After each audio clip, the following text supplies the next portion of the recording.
সুপ্রিয় দর্শক শ্রোতা ভাই বোন, আমাদের জীবনে এমন কিছু সময় আসে যখন দেয়ালে পিঠ থেকে যায়, যখন আমাদের নির্দিষ্ট চাওয়া পূরণ করা ছাড়া আর বিকল্প কোনো পথ সামনে খোলা থাকে না। এ ধরনের পরিস্থিতিতে আল্লাহ রাব্বুল আলামিনের কাছে আমাদের মনের একান্ত কামনা বাসনাগুলোকে পূরণ করবার জন্য একটি বিশেষ পথ বাতলেছেন আমাদেরকে প্রিয় নবী সাল্লাল্লাহু আলাইহি ওয়াসাল্লাম, আর সেটি হলো ইসমে আযম। ইসমে আযম মানে হলো মহান নাম। আল্লাহ রাব্বুল আলামিনের এই ইসমে আযম তথা মহান নামের মাধ্যমে কোনো কিছু চাওয়া হলে তিনি সেটা পূরণ করেন।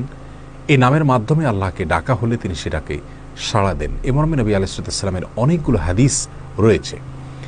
অনেক উলামা একরাম ইসমে আযম সম্পর্কে বলেছেন যে এটি হলো আল্লাহ রাব্বুল আলামিনের যে মূল নাম আল্লাহ, সেটি তার অনেকগুলো গুণবাচক নাম আছে। তমধ্যে থেকে আল্লাহ রাব্বুল আলামিনের যে মূল নাম আল্লাহ, এই আল্লাহ এই নামের মাধ্যমে আল্লাহ রাব্বুল আলামিনকে ডেকে যদি বান্দা কোনো কিছু চান কায় মনোবাক্যে অন্তরের গভীর থেকে, তাহলে সে দোয়া আল্লাহ রাব্বুল আলামিন অবশ্যই কবুল করেন। এজন্য কোনো কিছু আল্লাহ রাব্বুল আলামিনের কাছে চাওয়ার আগে যদি আল্লাহ বলে ডেকে ভালোবাসা থেকে, আস্থা থেকে, ভরসা থেকে, কায় মনোবাক্যে দীনতাহীনতার সাথে আল্লাহকে ডেকে যদি কেউ দোয়া করেন, তাহলে সে দোয়া আল্লাহ রাব্বুল আলামিন ফিরিয়ে দেন না।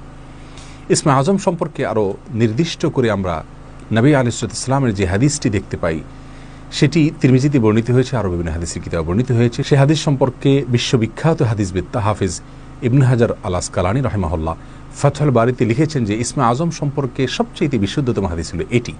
আর সেটি হলো এই যে বুরায়দা রাদিয়াল্লাহু আনহু বর্ণনা করেছেন, এক ব্যক্তি নামাজের মধ্যে একবার কিছু বাক্য বলে উঠলেন। নবী সাল্লাল্লাহু আলাইহি সাল্লাম তার কথাগুলো শুনলেন। তিনি বলে উঠলেন, আল্লাহুম্মা ইন্নী আসআলুকা বিআন্নী আশহাদু আন্নাকা আনতাল্লাহ লা ইলাহা ইল্লা আনত আল আহাদুস সামাদ আল্লাযী লাম ইয়ালিদ ওয়া লাম ইউলাদ ওয়া লাম ইয়াকুল লাহু কুফুয়ান আহাদ।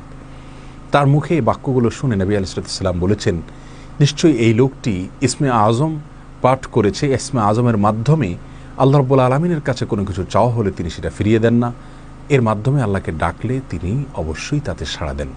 এই হাদিসের ভিত্তিতে অনেক মুহাদ্দিসিন ইকরাম বলেছেন এটি হলো সেই দোয়া যেটাকে ইসমে আযম বলা হয়, যার মাধ্যমে এটি পাঠ করার পর আল্লাহর কাছে কোনো কিছু পেশ করলে সেটাকে অবশ্যই আল্লাহ তাআলা পূরণ করেন। মনের যে কোনো ভালো আশা আল্লাহ তাআলা পূরণ করে থাকেন।